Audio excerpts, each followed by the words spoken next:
Rand Paul again going after Dr. Fauci today. The collaboration between the U.S. and the Wuhan Virology Institute continues. Doctors Barrick and Shi worked together to insert bat virus spike protein into the backbone of the deadly SARS virus. Dr. Fauci, do you still support funding of the NIH funding of the lab in Wuhan?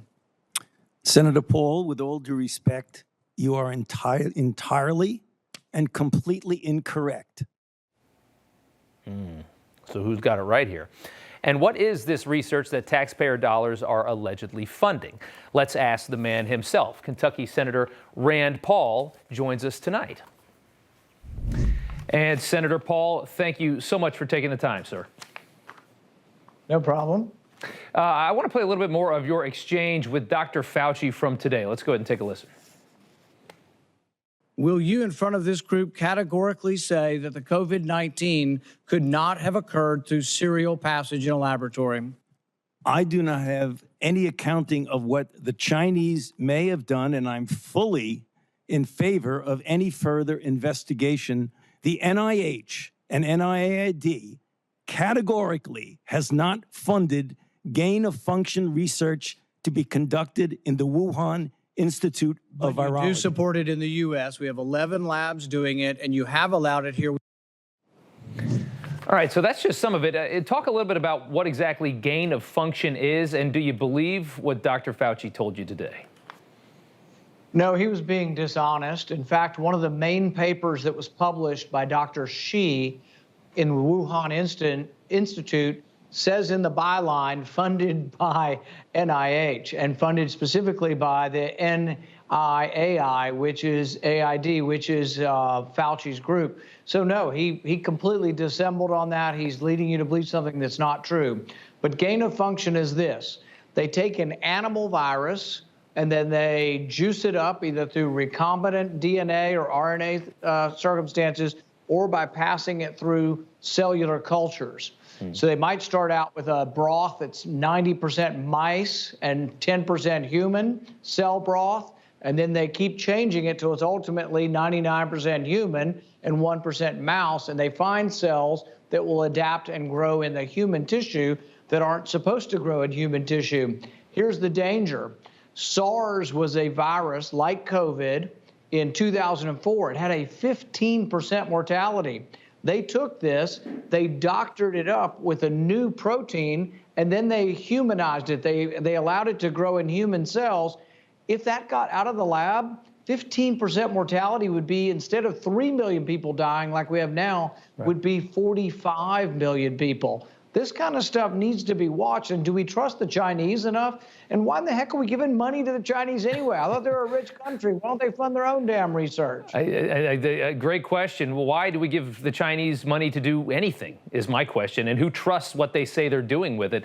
Real quick, though, about gain of function, you said we do it in this country, too. Why exactly are we doing this? We have 11 different labs that do it in our country. They're very, very risky labs, very, very dangerous. And the reason they say they do it is they want to see if they can change an animal virus into a human virus. They say, oh, then we'll learn how to combat it. I don't think that logic is true anymore, because with the DNA sequencing and RNA sequencing, if we get a new virus, they can sequence it in a day or two, and they have the ability to develop these mRNA vaccines within a couple of weeks. They don't need to be creating these super viruses because they could get out of the lab. And the way it works is, it's not like a vial of the virus has to go out of the lab. Someone accidentally breathes the virus in. They don't know they're sick because, like with COVID, some people get really sick, some people don't. If the first person worked in the lab, and there is at least somebody they're aware of that worked in the lab, if they got sick, it's not that they did it on purpose. It could be an accident. A worker gets sick, goes out and infects 20 other people, and then before you know it, all of Wuhan's got it. But it's too much of a coincidence to look at, we have a coronavirus epidemic in a city that has a top secret militarized place where they're souping up and juicing up the coronavirus. A little bit too much coincidence to believe. It's ridiculous. And the idea that most of the left considered this a conspiracy theory until not too long ago is just a complete joke. I want to shift over and switch gears to the CDC and these COVID restrictions. It is nice to see the media beginning to question some of the guidance when it comes to masks and reopening after spending months blindly trusting Fauci, the NIH, and the CDC, frankly.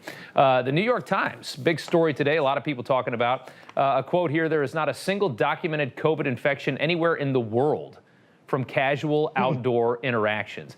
Yet the CDC's latest guidance that just came out recently makes outdoor infections seem like a much bigger deal, stating that outdoor infections account for perhaps as much as 10% of infections. That's interesting to me. What do you make of that? Well, it's sort of like saying last year in the United States, less than 100,000 people were struck by lightning. Well, what if it was only 2,000? The number 100,000 means nothing. Right. So when you say less than 10,000 people got the infection outside, the CDC is just making up a number that makes you think, oh, well, gosh, maybe 9% of people got it outside, when in reality, it's just as you said, nobody got it outside, or some have estimated 0.1%. But some really have trouble pointing to anybody getting this outside.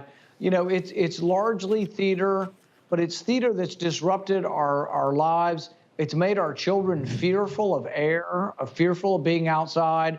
I mean, it's just, you know, and no real science. Right. It's based on pseudoscience, conjecture, and some sort of busybody's opinion of what they think you ought to do, but none of it's real science. Yeah, you've got these scientists that are so careful. All they care about is making sure people don't get this virus. They don't care what the cost is. They just want to make sure people don't get a virus, and that's just no way to live our lives. There's a lot more to life than COVID, obviously. I want to shift gears here again.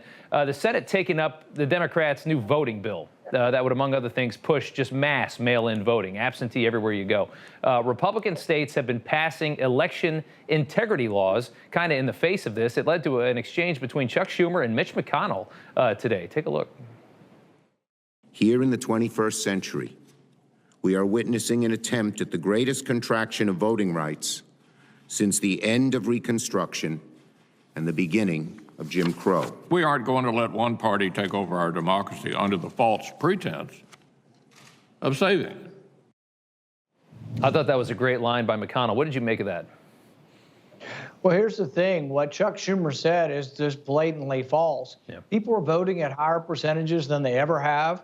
Interestingly, African Americans are voting at a higher percentage in places like Mississippi. This is a good thing. In fact, the Republican Party has always stood for voting rights. We were the ones who actually voted against all the Jim Crow laws. It was Democrats who voted for Jim Crow laws. It was Democrats that were beating John Lewis as he crossed the bridge in Selma. The Republican Party's history is good on this. And the election integrity laws that we passed in my state in Kentucky and in Georgia actually expand early voting. We're for more people voting, but we don't want people to vote by mail because we're worried about fraud. We think that inherently, when you send something in by mail without showing your ID, that there's more of a chance that someone could cheat. And so we don't like the idea of someone collecting 10,000 ballots and just say, here they are, I promise you they're the legitimate ballot. Really, voting should be one person at a time, and it should be done in person. No, it makes sense. And the other side, I mean, these elections are so valuable. I mean, they're worth probably trillions of dollars. So to secure them means everything. Kentucky Senator Rand Paul, sir, thank you so much for taking the time. Good to see you. Thank you.